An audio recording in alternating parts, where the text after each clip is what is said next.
Bob, the offensive struggles, you hadn't really had as much at home, but you again today. Any ideas why, what?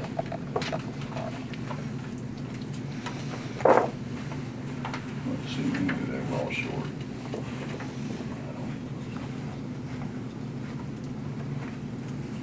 That's not what killed us. What killed us is we've got a guy pinned on the sideline. We're back off of him for some reason. I have no idea why we would do that. He makes a three, and then we leave a guy who we said don't leave. Steps into another three, and then we have a guy split a trap, which is no. Shoots it, goes and gets his own rebound. Tips it in for a three-point play.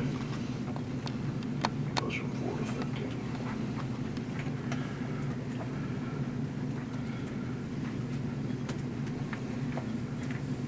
Is it energy level or not understanding that's the problem on that defensive end? I thought our energy was okay at the end of the game.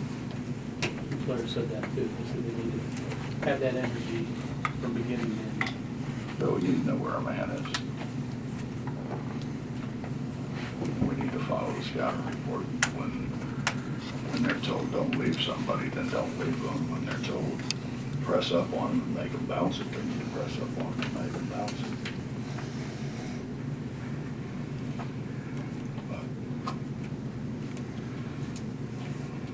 But they made shots. You got to give them credit. They made shots. We broke down. They made shots. When they broke down, we didn't make shots. We got nothing inside. What happened on the play before the half, when they came back after it took points away? Something happened with the clock, I don't know. Don't ask me those questions, it costs me money. You won't pay my fine? I work for the newspaper, man, I can barely pay my own. Well, don't ask me those damn questions.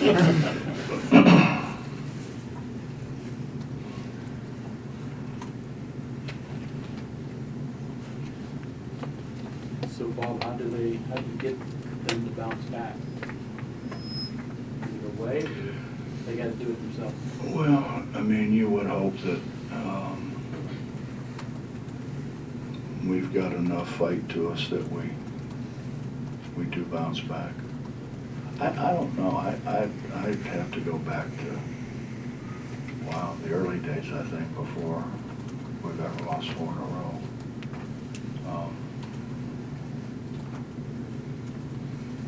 I mean, most of the time, guys, at least my guys, get on a losing streak, they come out like ready to fight. We didn't have a lot of fight to us.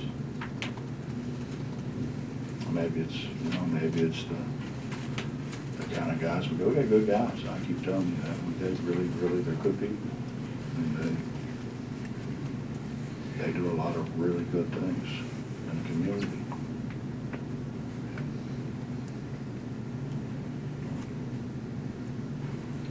Do you have a leader that on the court or during games can kind of seize it and drag guys along with them? If you want to blame a leader, blame me. That's my responsibility.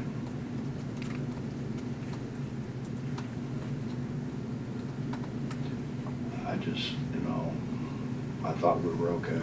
We had a really good practice on Thursday, probably the best practice we've had in a long time. And then Friday wasn't near as good, but it wasn't terrible. And then we come out today and we did a lot of things out of character too, Some of the shots Derek took, he hasn't taken shots like that. Passes it back out and reestablishes. I think sometimes you press too much. I think he was trying to press too much. He was trying to score it from the inside for me. But you stand there and you watch us miss shot after shot after shot from the perimeter, and you're an inside guy. You say throw it in here,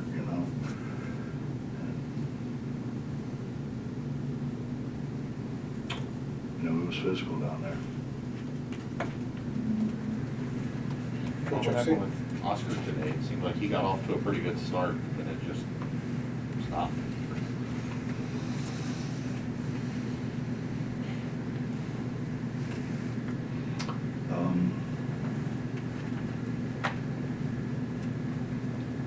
I don't think I saw, or our bench saw, him having as good a start as you did.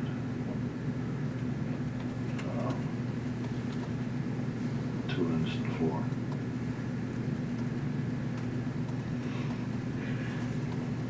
Coach, you've obviously tried a lot of different things, whether it be lineups, put this guy here, you know, pressing a little bit, a little bit of this, a little bit of that. Is there really any viable options that you haven't tried yet? Not that I can think of. Right.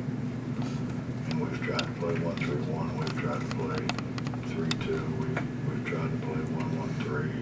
We've tried to play a lot of stuff. We just got to do it better. We just got to. We got to find something that. They're a hard matchup, Justin, because Doolittle can play inside now, Right. and so now, and Manic stands out there in the corner, and you get guys, you know, particularly our big guys, and most big guys, young big guys, I mean, they've stood under the basket their whole life, and now we're asking them to go out there, and too many times they forget. We've tried to guard ball screens every which way imaginable. They started slipping them, and you know, our guys were supposed to go with them, and they didn't go, and so you know, our coaching staff thought that switching would be the way to go. I've never switched. I didn't want to switch because I've never done it. But I thought, what the heck? I mean, we haven't been able to guard it any other way. It wasn't a very good idea. That was today. That was today. We switched everything. But you know, I mean, the thought was we thought we could front Doolittle in the post or Manic or whomever it was, and we could front him in the post, and we could get help from him. But they shot the ball so well that if they skipped it out of there, you couldn't get from under the basket out to get to them. And honestly, he just overpowered us in there. I mean, we just couldn't keep him from catching it where he wanted to catch it. In the end, we've tried everything, but nothing is going to work until you make shots. Is that fair enough? Well, that would sure help. I mean, that would help considerably. But you know, when you miss as many shots as we've missed, I mean, we've got guys on our team that are 1 for their last 27, maybe something like that. I mean, it gets to you, you know, and so I don't think you play as hard defensively. I look down our bench, you know, and I mean, we got a whole bunch of guys with their heads down. And if I missed that many, I'd have my head down too, I think. Is there any way you can get those heads perked up? Enthusiastic? I don't think, at least before this game, where our enthusiasm wasn't a problem.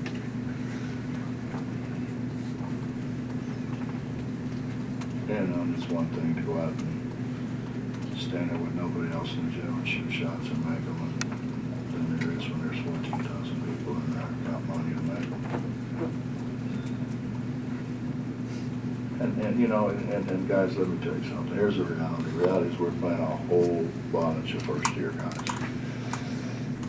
We just played a team that have a whole bunch of veterans that are really good. And they persevered through more things than what we did, and then it got out of hand. But we just don't have, you know, Jermaine's a senior, but Jermaine's in his second year here. Chase hasn't played all that much. Chase has been phenomenal for us. I mean, terrific. But we've got 3 seniors and really, I don't think we even started a senior. Jermaine, but Jermaine's a 2-year guy. We just don't. They haven't been through this before.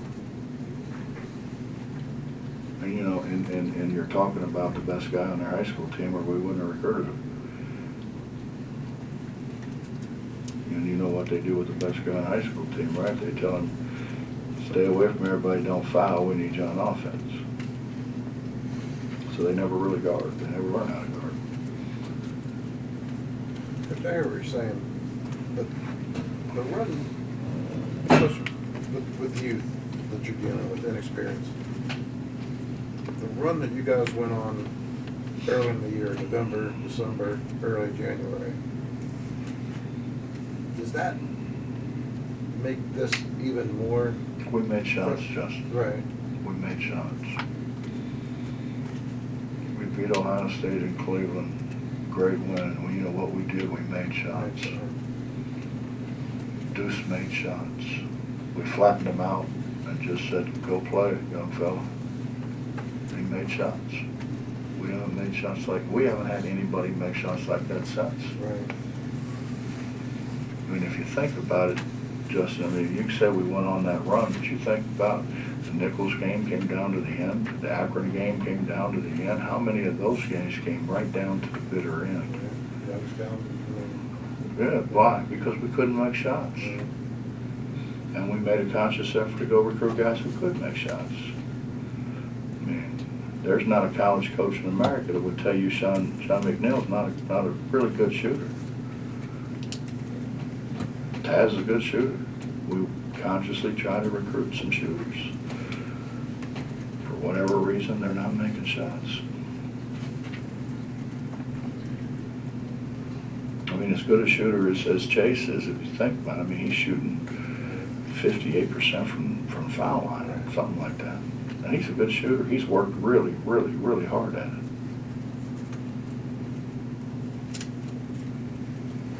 Anything else? Coach Rod Thorne, obviously you didn't get to see the ceremony, but I'm sure you guys have had time to talk throughout this season. Any comments about that, having his jersey number retired? Well, it's long overdue. It's long overdue.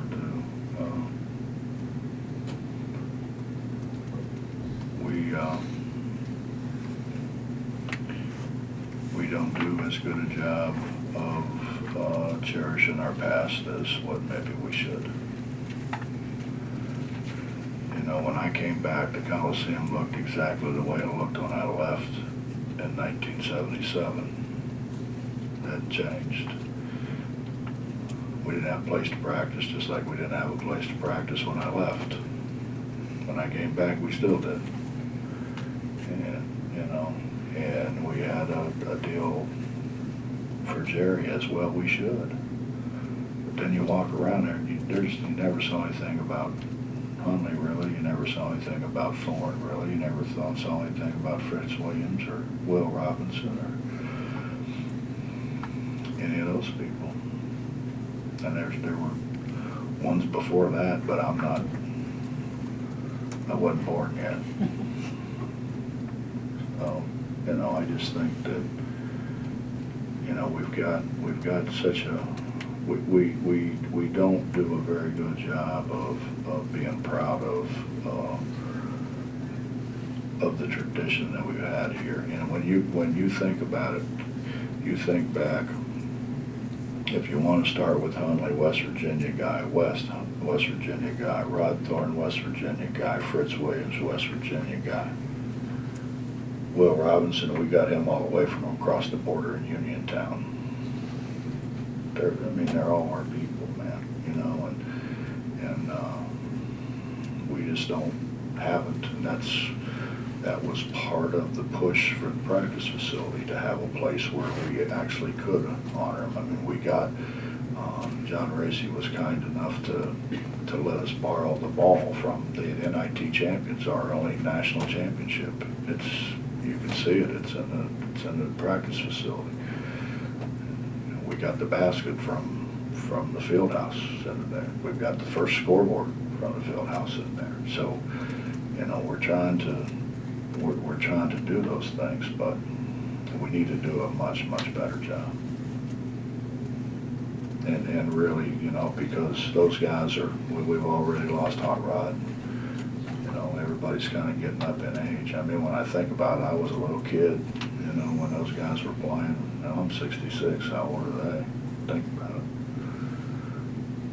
I told Rod today, you know, I grew up out there in Dug Hill, and I sat on my grandfather's lap and listened to the games.